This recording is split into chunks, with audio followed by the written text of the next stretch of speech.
क्या सोच रहे हो? क्या तुम वो सपना भूल गए जो तुमने देखा था? क्या तुम वो प्रॉमिस भूल गए जो तुमने खुद से किया था? वो तकलीफ, वो दर्द जो तुम्हें तुम्हारे अपनों ने दिए थे? नहीं ना।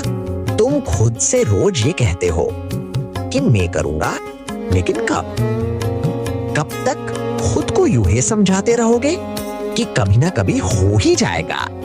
अगर तुम्हें कुछ करना है तो आज से नहीं, अभी से अपने अंदर वो ताकत लाओ जिससे तुम उन सब के मुंह बंद करवा सको जो तुम्हें कहते थे कि तुम नहीं कर पाओगे।